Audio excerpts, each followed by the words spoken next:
ఇవాళ మాదైతే ఉప్మా, పచ్చిమిర్చి, ఎండుమిర్చి, క్యారెట్, ఉల్లిగడ్డ, పల్లీలు, శనగపప్పు, మినపపప్పు, బాదం పప్పు, జీడిపప్పు అన్నీ వేసి నేనైతే ఇవాళ ఉప్మా చేస్తాను. నాకైతే చూడడానికే తిన్నట్టు అనిపిస్తుంది.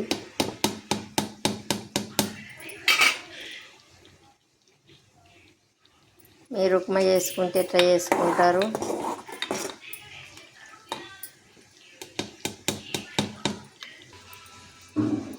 పల్లీలు, ఉప్పు, ఎండు కారం, చట్నీ.